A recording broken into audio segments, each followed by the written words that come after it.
Praise the Lord. Hallelujah. സ്തോത്രം സ്തോത്രം സ്തോത്രം സ്തോത്രം സ്തോത്രം സ്തോത്രം സ്തോത്രം. കർത്താവിൻ്റെ അതിപരിശുദ്ധമായ തിരുനാമം ഈ അനുഗ്രഹിക്കപ്പെട്ട പ്രഭാതത്തിൽ വാഴ്ത്തപ്പെടുമാറാകട്ടെ. പ്രിയപ്പെട്ട ദൈവമക്കളെ, നമുക്ക് ഒരുമിച്ച് 2025 ജനുവരി മാസം 25-ാം തീയതി ആമേൻ ശനിയാഴ്ച പ്രഭാതത്തിൽ കർത്താവിനെ ആരാധിക്കുവാനും കർത്താവിനെ സ്തുതിക്കുവാനും നമ്മുടെ സ്വർഗീയ പിതാവ് നമുക്ക് ഒരുക്കി തന്നിരിക്കുന്ന നല്ല സമയത്തിനായിട്ട് നമുക്ക് നന്ദിയോടെ സ്തോത്രം ചെയ്യാം. കരങ്ങളെ ഉയർത്തി അല്പസമയം കർത്താവിന് നന്ദി പറഞ്ഞാട്ട് നന്ദിയോടെ സ്തോത്രം സ്തോത്രം സ്തോത്രം സ്തോത്രം സ്തോത്രം സ്തോത്രം സ്തോത്രം. കർത്താവെ, കഴിഞ്ഞ പകൽക്കാലം മുഴുവൻ നമ്മുടെ കർത്താവ് നമ്മളെ കാത്തുപരിപാലിച്ചു. ഓർത്ത് നോക്കി, എത്ര അത്ഭുതകരമായിട്ടാണ് കഴിഞ്ഞ പകൽക്കാലം നമ്മുടെ കർത്താവ് നമ്മളെ നടത്തിയത്. ഇന്നത്തെ മീറ്റിംഗെല്ലാം നമ്മളെ അനുഗ്രഹമാക്കി തീർത്തു. അനർത്ഥങ്ങളിൽ നിന്ന് നമ്മളെ വിടുവിച്ചു, അപകടങ്ങളിൽ നിന്ന് വിടുവിച്ചു, രോഗദുഃഖങ്ങളിൽ നിന്ന് കർത്താവ് നമ്മളെ വിടുവിച്ചു. നമ്മുടെ ആവശ്യങ്ങളിലെല്ലാം കഴിഞ്ഞ പകൽക്കാലം കർത്താവ് കൂടെ ഇരുന്നു. അവൻ നടത്തിയ വിധങ്ങൾക്കായിട്ട് നമുക്ക് കർത്താവിന് സ്തോത്രം ചെയ്യാം. സൂക്ഷിച്ച വിധങ്ങൾക്കായിട്ട് നമുക്ക് കർത്താവിന് സ്തോത്രം ചെയ്യാം. ഇത്രത്തോളം അത്ഭുതമായി നമ്മളെ നടത്തിയ കർത്താവിന് കരമുയർത്തിയിട്ട് സ്തോത്രം പറഞ്ഞു. സ്തോത്രം സ്തോത്രം സ്തോത്രം സ്തോത്രം സ്തോത്രം സ്തോത്രം. രാത്രികാലം നല്ല ഉറക്കം തന്ന് നമ്മളെ അനുഗ്രഹിച്ചില്ലേ? ഒന്നോർത്ത് നോക്കി, എത്ര ശ്രേഷ്ഠമായിട്ടാണ് കഴിഞ്ഞ രാത്രിയിൽ കർത്താവ് നമ്മളെ കരുതിയത്. നല്ല ഉറക്കം തന്നില്ലേ? സ്വസ്ഥമായി ഉറങ്ങുവാൻ കർത്താവ് സഹായിച്ചില്ലേ? കൈകളെ ഉയർത്തിയിട്ട് കർത്താവിനോട് പറ, നന്ദിയോടെ സ്തോത്രം, നന്ദിയോടെ സ്തോത്രം, നന്ദിയോടെ സ്തോത്രം, നന്ദിയോടെ സ്തോത്രം സ്തോത്രം സ്തോത്രം സ്തോത്രം. ഹല്ലേലൂയ. നന്ദി കർത്താവേ. ആരോഗ്യത്തോടെ സൗഖ്യത്തോടെ ഈ പ്രഭാതത്തിൽ നമ്മളെ ഉണർത്തിയ ദൈവകൃപയ്ക്കായിട്ട് നമുക്ക് കർത്താവിന് സ്തോത്രം ചെയ്യാം. ഹല്ലേലൂയ.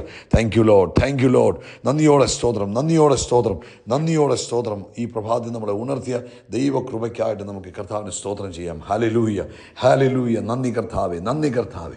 ഈ പകൽക്കാലം നമ്മളെ ജയോത്സവമായി നടത്തുന്നതിന് സ്തോത്രം ചെയ്യാം. കൈപിടിച്ച് നമ്മളെ നടത്തുന്ന അനർത്ഥങ്ങൾ, അപകടങ്ങൾ, രോഗങ്ങൾ, ദുഃഖങ്ങൾ നിറഞ്ഞതായ ലോകത്തിൽ ആമേൻ കർത്താവ് നമ്മളെ കൈപിടിച്ച് ആമേൻ അത്ഭുതമായി നടത്തുന്നു ദൈവകൃപയ്ക്കായിട്ട് കർത്താവിന് സ്തോത്രം പറഞ്ഞേ. ഹല്ലേലൂയ. Thank you Lord. നന്ദിയോടെ സ്തോത്രം, നന്ദിയോടെ സ്തോത്രം, നന്ദിയോടെ സ്തോത്രം, നന്ദിയോടെ സ്തോത്രം, നന്ദിയോടെ സ്തോത്രം. Thank you Lord. നന്ദിയോടെ സ്തോത്രം ചെയ്യുന്നു. നമുക്ക് ഒരുമിച്ച് ഹല്ലേലൂയ നന്ദിയോടെ കർത്താവിന് സ്തോത്രം ചെയ്യാം. 92-ാം സങ്കീർത്തനം പറയുന്നു, യഹോവയ്ക്കൊരു പുതിയ പാട്ട് പാടുവീൻ, കർത്താവ് അത്ഭുതങ്ങളെ പ്രവർത്തിച്ചിരിക്കുന്നു. കർത്താവിൻ്റെ വലങ്കയും കർത്താവിൻ്റെ വിശുദ്ധ ഭുജവും കർത്താവിന് ജയം നേടിയിരിക്കുന്നു. ആമേൻ. യഹോവ തൻ്റെ രക്ഷ അറിയിച്ചും ജാതികൾക്കാകെ തൻ്റെ നീതിയെ വെളിപ്പെടുത്തിയും ഇരിക്കുന്നു. ആമേൻ. അതിൻ്റെ 4-ാമത്തെ വാക്യം, സകല ഭൂവാസികളുമായുള്ളവരെ യഹോവയ്ക്ക് ആർപ്പിടുവീൻ, കൊട്ടിഘോഷിച്ച് കീർത്തനം ചെയ്യുവീൻ, കിന്നരത്തോടെ യഹോവയ്ക്ക് കീർത്തനം ചെയ്യുവീൻ. കിന്നരത്തോടും സംഗീത സ്വരത്തോടും കൂടെ തന്നെ നമുക്ക് ഒരുമിച്ച് പ്രാർത്ഥിക്കാം. എല്ലാവരും കണ്ണുകൾ അടച്ചാട്ടെ പ്രാർത്ഥനയ്ക്കായിട്ട്. പിതാവേ, ഞങ്ങൾ ഒരുമിച്ച് യേശുക്രിസ്തുവിൻ്റെ നാമത്തിൽ ഈ പ്രഭാതത്തിൽ അങ്ങേക്ക് സ്തോത്രം ചെയ്യുന്നു. അപ്പോൾ ഞങ്ങൾക്ക് വീണ്ടും ഒരു പ്രഭാതം കൂടെ ഞങ്ങളുടെ ജീവിതത്തിൽ അങ്ങ് ദാനമായി തന്നതിന് സ്തോത്രം. അങ്ങയെ സ്തുതിക്കുവാനും അങ്ങയെ ആരാധിക്കുവാനും അങ്ങയുടെ ശബ്ദം കേൾക്കുവാനും ഞങ്ങളെ ഒരുക്കിയതിനായിട്ട് സ്തോത്രം. പ്രത്യേകിച്ച് ഇന്ന് പ്രഭാതത്തിൽ ഈ ശബ്ദം കേൾക്കുന്ന എല്ലാവർക്കും വേണ്ടി പ്രാർത്ഥിക്കുന്നു. എല്ലാവരെയും അപ്പം അനുഗ്രഹിക്കണമേ. അവരുടെ ആവശ്യങ്ങളിൽ നിന്ന് അങ്ങയുടെ പ്രത്യേക ആമേൻ കൃപയുണ്ടാകണമേ. രോഗികളായിരിക്കുന്നവർ ഇപ്പോൾ യേശുക്രിസ്തുവിൻ്റെ നാമത്തിൽ സൗഖ്യമാകട്ടെ. രോഗത്തിൻ്റെ കെട്ടുകൾ പൊട്ടി അവർ സൗഖ്യമാകട്ടെ എന്ന് പ്രാർത്ഥിക്കുന്നു. ആമേൻ. അതുപോലെ കർത്താവേ, സാമ്പത്തികമായ ബുദ്ധിമുട്ടിലൂടെ കടന്നു പോകുന്നവർ പൂർണ്ണമായ വിടുതൽ പ്രാപിക്കട്ടെ. ജോലിയില്ലാതെ ഭാരപ്പെടുന്നവർക്ക് വഴി തുറന്നു വരുന്നതിനായിട്ട് സ്തോത്രം ചെയ്യുന്നു. കർത്താവെ, കുഞ്ഞുങ്ങളില്ലാത്ത ദമ്പതികൾക്കായിട്ട് ഞങ്ങൾ പ്രാർത്ഥിക്കുന്നു. കർത്താവ് അവരെ അനുഗ്രഹിക്കണം. അവർക്ക് തലമുറയെ കൊടുത്ത് അബ്രഹാമിനും സാറയ്ക്കും കൊടുത്തതുപോലെ കർത്താവ് അവർക്ക് കുഞ്ഞുങ്ങളെ കൊടുത്ത് അനുഗ്രഹിക്കുന്നതിനായിട്ട് സ്തോത്രം ചെയ്യുന്നു. അതുപോലെ കർത്താവെ, കുടുംബത്തിൽ സമാധാനമില്ലാത്ത കുടുംബങ്ങൾ കർത്താവെ, ഇന്ന് ഈ ശബ്ദം അവരുടെ ഭവനങ്ങളിൽ ചെല്ലുമ്പോൾ ദൈവശബ്ദം മുഴങ്ങട്ടെ. ആ ഭവനത്തിനകത്ത് സമാധാനമുണ്ടാകട്ടെ, അഭിവൃദ്ധി പ്രാപിക്കട്ടെ, അവൻ ദൈവിക ഉയർച്ചകൾ പ്രാപിക്കട്ടെ. നാളുകളായി ഒരു പൊസിഷനിൽ തന്നെ ജോലി ചെയ്തുകൊണ്ടിരിക്കുന്നവർ, ഒരു പ്രൊമോഷനോ ഇൻക്രിമെൻറ്റോ ഒന്നുമില്ലാതെ ഒരേ പൊസിഷനിലിരിക്കുന്നവർ, ഇന്ന് പ്രഭാതം ഞങ്ങൾ അവർക്ക് വേണ്ടി പ്രാർത്ഥിക്കുന്നു. കർത്താവേ, ആമേൻ, ആ അവസ്ഥയ്ക്ക് ഇന്ന് യേശുവിൻ്റെ നാമത്തിൽ മാറ്റമുണ്ടാകട്ടെ. അവരുടെ ജോലിയിൽ അവർക്ക് പ്രൊമോഷൻ ഉണ്ടാകട്ടെ. അവരുടെ ജോലിയിൽ അവർക്ക് അഭിവൃദ്ധി ഉണ്ടാകട്ടെ. ആമേൻ. എല്ലാ തടസ്സങ്ങളും, ജോലിയിൽ മുന്നേറുന്നതിനുള്ള എല്ലാ തടസ്സങ്ങളും മാറി നിൽക്കട്ടെ. യേശു ക്രിസ്തുവിൻ്റെ നാമത്തിൽ ജോലിയിൽ മുന്നേറുന്നതിനുള്ള എല്ലാ തടസ്സങ്ങളും അവരിൽ നിന്ന് മാറി നസ്രനായ യേശു ക്രിസ്തുവിൻ്റെ നാമത്തിൽ ജോലിയിൽ മുന്നേറ്റമുണ്ടാകട്ടെ, പ്രൊമോഷനുകൾ ഉണ്ടാകട്ടെ. ഹല്ലേലൂയ. സാലറിക്കകത്ത് ഇൻക്രിമെൻറ്റുകൾ ഉണ്ടാകട്ടെ. ദൈവിക വർധനവ് അവരുടെ ജീവിതത്തിൽ അനുഭവിപ്പാൻ കർത്താവ് സഹായിക്കണം. അവൻ ആരെന്നേക്ക് വേണ്ടി റെക്കമെൻഡ് ചെയ്യുമെന്നൊക്കെ പറഞ്ഞിരിക്കുക. പക്ഷേ വേദപുസ്തകം പറയുന്നല്ലോ, അങ്ങ് ദരിദ്രനെ പൊടിയിൽ നിന്നും അഗതിയെ കുപ്പയിൽ നിന്നും ഉയർത്തും. ഈ ശബ്ദം കേൾക്കുന്നവരുടെ ജീവിതത്തിൽ ആ ഉയർച്ച യേശുവിൻ്റെ നാമത്തിൽ ഉണ്ടാകട്ടെ. അവർ ഏത് പൊസിഷനിൽ ജോലി ചെയ്യുന്നു, അവരുടെ എഡ്യൂക്കേഷൻ ക്വാളിഫിക്കേഷൻ നോക്കാതെ, അവരുടെ എക്സ്പീരിയൻസ് നോക്കാതെ, നസ്രനായ യേശുവിൻ്റെ നാമത്തിൽ ഇന്ന് വിശ്വസിക്കുന്നവർക്ക് വേണ്ടി ഈ വചനം പ്രവർത്തിക്കട്ടെ. ദരിദ്രനെ പൊടിയിൽ നിന്നും അഗതിയെ കുപ്പയിൽ നിന്നും ഉയർത്തുമെന്നുള്ള തിരുവെഴുത്ത് പ്രകാരം ഈ ശബ്ദം കേൾക്കുന്ന തൻ്റെ കുഞ്ഞുങ്ങൾക്ക് ഒരു ഉയർച്ച ഉണ്ടാകട്ടെ. കർത്താവ് അത്ഭുതം അവരുടെ ജീവിതത്തിൽ ചെയ്തിരിക്കുന്നതിന് ഞങ്ങൾ നന്ദി പറയുന്നു. കർത്താവേ, ലോകത്തെമ്പാടും അങ്ങനെ വേല ചെയ്യുന്നവരെ കർത്താവ് അനുഗ്രഹിക്കണം. അവരുടെ വേലയിൽ ദൈവിക മഹിമ വെളിപ്പെടണം, ഒരു ഉണർവുണ്ടാകണം. അതുകൂടാതെ ഞങ്ങൾ ഒരു കർത്താവ് നാളത്തെ സഭായോഗങ്ങൾ ലോകവ്യാപകമായി സഭായോഗം നടക്കുമ്പോൾ വലിയ അനുഗ്രഹമായി തീരട്ടെ. സൈനസൈറ്റിസിനാൽ ഭാരപ്പെടുന്നവർ, ആമേൻ ആമേൻ, എപ്പോഴും തുമ്മലും എപ്പോഴും മൂക്കടപ്പും എപ്പോഴും ആ ബുദ്ധിമുട്ട് അനുഭവിക്കുന്നവർ ഇപ്പോൾ യേശുവിൻ നാമത്തിൽ സൗഖ്യമാകട്ടെ. പൂർണ്ണ വിടുതൽ കൊടുത്തതിനെ സ്തോത്രം. പ്രാർത്ഥന കേട്ടതിനായിട്ട് നന്ദി പറയുന്നു. സകല മഹത്വവും പുകഴ്ചയ്ക്ക് യേശു ക്രിസ്തുവിൻ്റെ നാമത്തിൽ തന്നെ. ആമേൻ ആമേൻ ആമേൻ. കർത്താവ് നിങ്ങളെ ധാരാളമായിട്ട് അനുഗ്രഹിക്കട്ടെ. വലിയ ദൈവകൃപയും സമാധാനവും നിങ്ങളുടെ ജീവിതത്തിൽ ഓവർഫ്ലോ ചെയ്യുമാറാകട്ടെ എന്ന് പ്രാർത്ഥിക്കുന്നു. ആമേൻ. ഇന്ന് പ്രഭാതത്തിൽ കർത്താവ് നമുക്ക് തന്നിരിക്കുന്നത് ദൈവവചനമെന്ന് പറയുന്നത്, ആമേൻ, പിശാചിൻ്റെ തന്ത്രങ്ങളോട് എതിർത്ത് നിൽപ്പാൻ കഴിയേണ്ടതിന് ദൈവത്തിൻ്റെ സർവായുധ വർഗം നമ്മൾ എന്ത് ചെയ്യണം? ധരിച്ചു കൊള്ളണമെന്നാണ് പരിശുദ്ധാത്മാവ് നമ്മളെ ഓർപ്പിക്കുന്നത്. എന്താണ്? പിശാചിൻ്റെ തന്ത്രങ്ങളോട് എതിർത്ത് നിൽപ്പാൻ കഴിയേണ്ടതിന് ദൈവത്തിൻ്റെ സർവായുധ വർഗം ധരിച്ചു കൊള്ളുക. അപ്പോൾ പിശാചിൻ്റെ തന്ത്രങ്ങളുണ്ട്. ദൈവം നമ്മളെ വിളിച്ചത് മുന്നേറുവാനാണ്. ദൈവം നമ്മളെ വിളിച്ചത് ഉയർച്ച പ്രാപിക്കുവാനാണ്. എഫെസ്യ ലേഖനം 6-ാം അധ്യായത്തിൻ്റെ 11-ാമത്തെ വാക്യം കാഴ്ചത് പിശാചിൻ്റെ തന്ത്രങ്ങൾ. അപ്പോൾ ദൈവം നമ്മളെ ഉയർച്ച പ്രാപിപ്പാൻ വിളിച്ചു, ദൈവം നമ്മളെ അനുഗ്രഹം പ്രാപിപ്പാൻ വിളിച്ചു, ദൈവം നമ്മളെ അനുഗ്രഹം അനുഭവിക്കുവാൻ വിളിച്ചു, ദൈവം നമ്മളെ മുന്നോട്ട് പോകാനാണ് വിളിച്ചത്. എന്നാൽ പിശാചിൻ്റെ തന്ത്രം എന്ന് പറഞ്ഞാൽ ദൈവം നമ്മളെ വിളിച്ചതിന് ഓപ്പോസിറ്റ് ഡയറക്ഷനിൽ നമ്മളെ കൊണ്ടുപോകണം. അതായത് നമ്മൾ ഉയർച്ച പ്രാപിക്കരുത്, ദൈവിക അനുഗ്രഹത്തിൽ നമ്മൾ ജീവിക്കരുത്, ദൈവിക സന്തോഷം നമ്മുടെ ജീവിതത്തിൽ ഉണ്ടാകാൻ പാടില്ല. ഇതൊക്കെയാണ് പിശാചിൻ്റെ തന്ത്രങ്ങൾ. എന്നാൽ ഇന്ന് പ്രഭാതത്തിൽ അത് നമ്മൾ തിരിച്ചറിയണം. ദൈവത്തിൻ്റെ മക്കൾ ആ തന്ത്രങ്ങളെ തിരിച്ചറിയുന്നവരായിരിക്കണം. ആമേൻ. പിശാച് ഉപയോഗിക്കുന്ന ടെക്നിക്കുകളുണ്ട്, അല്ലെങ്കിൽ സ്കീമുകളുണ്ട്. ഒന്നെന്ന് പറയുന്നത് ഭയമാണ്.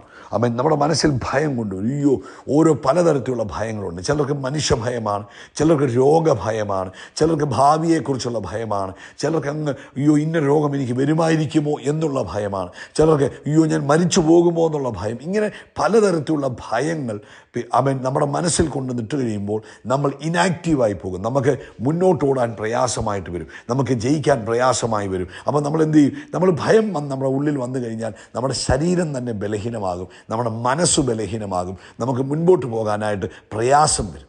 അപ്പോൾ ഇതൊരു തന്ത്രമാണ്. അതിനെ നമ്മൾ തിരിച്ചറിയണം. കർത്താവ് പറഞ്ഞു, നീ ഭയപ്പെടേണ്ട, നീ ഭ്രമിച്ചു നോക്കേണ്ട, ഞാൻ നിൻ്റെ ദൈവമാണ്, ലോകാവസാനത്തോളം ഞാൻ നിൻ്റെ കൂടെയുണ്ട്, നിൻ്റെ ഭാവി എൻ്റെ കയ്യിൽ സുരക്ഷിതമാണ് എന്ന് കർത്താവ് പറഞ്ഞിരിക്കുമ്പോൾ പിശാച് കൊണ്ടിരുന്ന ഭയത്തെ നമ്മൾ ദൈവത്തിൻ്റെ വചനം പറഞ്ഞ് അതിനെ ജയിക്കണം.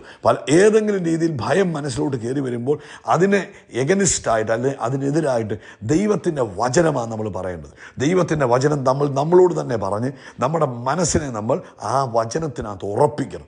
എന്നിട്ട് നമ്മുടെ മനസ്സിനകത്ത് ആ ഭയം പുറത്താക്കി കളയത്തക്ക വിധത്തിൽ ദൈവവചനത്തെ നിറയ്ക്കണം. അപ്പോഴേ നമുക്കതിനെ ജയിക്കാൻ കഴിയുള്ളൂ. ഒരാൾ ഭയപ്പെട്ടിരുന്നാൽ ഇപ്പം അങ്ങ് ഉള്ളിലൊരു സംശയമാണ്, അയ്യോ ഈ രോഗം ഇനി ആ രോഗമാണോ എന്നുള്ള സംശയം, അല്ലെങ്കിൽ ഞാൻ മരിച്ചു പോകുമോ, അല്ലെങ്കിൽ ഇനി എൻ്റെ ജോലി പോകുമോ, അല്ലെങ്കിൽ എൻ്റെ കുഞ്ഞു വഴിതെറ്റി പോകുമോ, ഇങ്ങനെയൊക്കെയുള്ള ഭയങ്ങൾ ആ പിശാച് കൊണ്ടിരുന്നു. അപ്പോൾ നമ്മൾ എന്ത് ചെയ്യണം? ആ ഭയത്തെ ദൈവവചനം കൊണ്ട് നേരിടണം.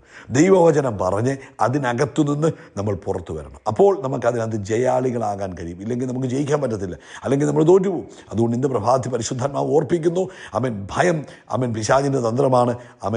ജയിക്കുവാൻ ദൈവവചനം ഉപയോഗിക്കണം. അപ്പോൾ അടുത്ത ഓർഡറാണ് നിരാശ.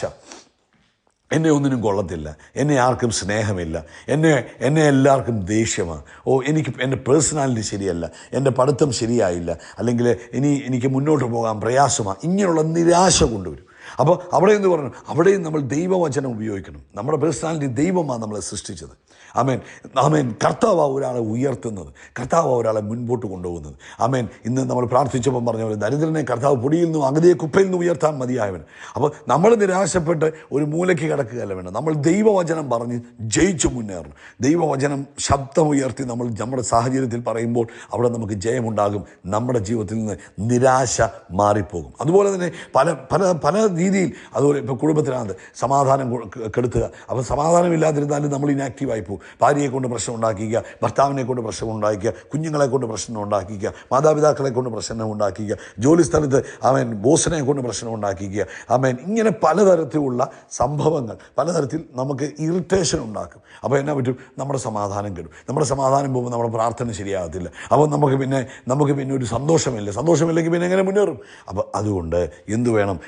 അങ്ങനെയുള്ള സാഹചര്യങ്ങൾ വരുമ്പോൾ നമ്മൾ എന്ത് ചെയ്യണം? പിശാചിനോട് എതിർത്ത് നിൽക്കണം. അയ്യോ ഭാര്യയല്ല പ്രശ്നം, ഭർത്താവല്ല പ്രശ്നം, അവരെ ഇൻഫ്ലുവൻസ് ചെയ്ത്, അല്ലെങ്കിൽ കമ്പനിയിലെ ബോസ് അല്ല പ്രശ്നം, അവരെ ഇൻഫ്ലുവൻസ് ചെയ്ത് നമ്മളെ ശല്യപ്പെടുത്താൻ നോക്കുന്ന, നമ്മളെ നിരാശപ്പെടുത്താൻ നോക്കുന്ന പൈശാചിക ഇൻഫ്ലുവൻസുകളുണ്ട്. അതിനെ നമ്മൾ ശാസിക്കണം. എപ്പോഴും നമ്മുടെ കുറ്റം പറയുക, എപ്പോഴും നമ്മളെ വിമർശിക്കുക, അല്ലെങ്കിൽ എപ്പോഴും നമുക്ക് എതിരായിട്ട് പറയുക, എപ്പോഴും നമ്മളോട് ദേഷ്യപ്പെടുക, ഇതൊന്നും ദൈവീകമല്ല, ഇതൊക്കെ പൈശാചികമാണ്. അപ്പം അതിനെ എന്ത് ചെയ്യണം? ആ വ്യക്തിയിൽ, അതുകൊണ്ടാണ് പറയുന്നത്, നമ്മുടെ പോരാട്ടം ജഡരക്തങ്ങളോടല്ല. അപ്പം നമുക്ക് വ്യക്തിയോടല്ല വൈരാഗ്യം ഉണ്ടാകേണ്ടത്. ആ വ്യക്തിയെ കൊണ്ട് ചെയ്യിപ്പിക്കുന്ന പൈശാചിക ശക്തിയെ നിങ്ങളുടെ പ്രാർത്ഥനാ സമയത്ത് നിങ്ങൾ ബന്ധിക്കുമ്പോൾ ആ വ്യക്തി സ്വതന്ത്രമാകും. അപ്പം നിങ്ങൾക്കെതിരെയുള്ള വാക്കുകൾ നിർത്തും. പ്രിയപ്പെട്ടവരെ, ഇങ്ങനെ നമ്മൾ പിശാചിൻ്റെ പദ്ധതികളെ തിരിച്ചറിഞ്ഞ് അതിനെ ജയിക്കുകയാണെങ്കിൽ നമുക്ക് വളരെ വേഗത്തിൽ മുന്നേറാൻ പറ്റും. നമ്മളിത് കണ്ട് തളർന്ന് അയ്യോ എല്ലാം പോയി എന്നുള്ള രീതിയിലിരുന്നാൽ നമുക്ക് മുന്നേറാൻ കഴിയത്തില്ല. അതുകൊണ്ട് ഇന്ന് പ്രഭാതത്തിൽ നാം പിശാചിൻ്റെ തന്ത്രങ്ങളെ അറിയാത്തവരല്ല, അറിഞ്ഞ് അതിനെ ജയിച്ചു മുന്നേറുവാൻ ദൈവത്തിൻ്റെ പരിശുദ്ധാത്മാവ് ഈ പ്രഭാതത്തിൽ ഓർപ്പിക്കുന്നു. ഏറ്റവും എളുപ്പ വഴി ജയിക്കാൻ, ആ എന്ത് പ്രശ്നം കൊണ്ടിരുന്നോ അതിനെതിരായി ദൈവവചനം എന്തു പറഞ്ഞിരിക്കുന്നു ആ വചനം വായികൾ തുറന്ന് പറഞ്ഞ് ജയിക്കുക എന്നുള്ളതാണ്. കേട്ടോ, കർത്താവ് നിങ്ങളെ അനുഗ്രഹിക്കട്ടെ. യേശുക്രിസ്തുവിൻ്റെ നാമത്തിൽ ആമേൻ, ആമേൻ. നമ്മൾ ആകാശത്തിലെ നക്ഷത്രങ്ങൾ പോലെ, കടൽ തീരത്തിലെ മണൽത്തരി പോലെ വർദ്ധിച്ചു പെരുകും.